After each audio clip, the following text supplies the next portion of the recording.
آپ اہل حدیث کیسے ہوئے؟ مہربانی کر کے کچھ روشنی ڈالیے. دیکھیے جیسے دوسرے ہوئے ویسے ہم بھی ہوئے.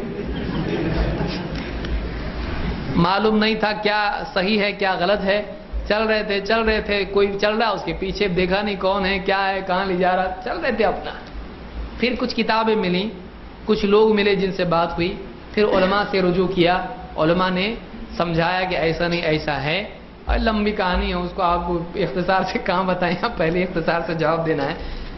علماء سے میں تبلیغی جماعت میں تھا، دیوبندی تھا، اور 4 مہینے چلے، 3 دن 1 دن 2 دن سب لگا کے بیٹھا ہوں. وہ بھی بیچارے محنت کر رہے ہیں، اللہ تعالیٰ ان کو بھی، وہ ہمارے بھائی ہیں، ان کو بھی اللہ تعالیٰ اسی روشنی کی توفیق دے جو ہم کو ملی ہے. آمین. اور بہت قربانیاں دیتے ہیں، اس میں کوئی انکار نہیں ہے. ہم کیونکہ خود جا کے آئے ہیں اس لیے ہم کو معلوم ہے کہ وہاں رہنے والا آدمی خود اندر سے اس کے اندر تمنا ہوتی، تڑپ ہوتی ہے کہ لوگ واقعی دین پر آئیں. تو ہم کو معلوم نہیں تھا ہم کیا کر رہے ہیں. جیسے میں نے شروع میں بتایا کہ آدمی کو خود معلوم نہیں تھا میں کون ہوں، تو ہم کو بھی خود معلوم نہیں تھا کہ واقعی دین کیا ہے. جو بڑے بتائیں وہی دین ہے، ہم یہ سمجھتے تھے.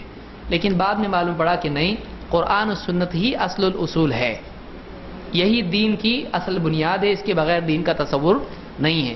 پھر جب علماء سے بات کی، صحیح طور سے جواب نہیں ملا، اور علماء نے جواب نہیں دیا جو وہاں علماء تھے.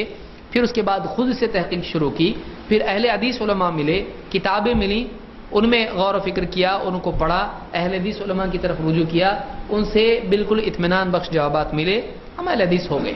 اور اللہ سے یہی دعا ہے کہ اللہ تعالیٰ موت تک ہم کو اسی منہج پر باقی رکھے. اتنی روشنی فی الوقت کافی ہے.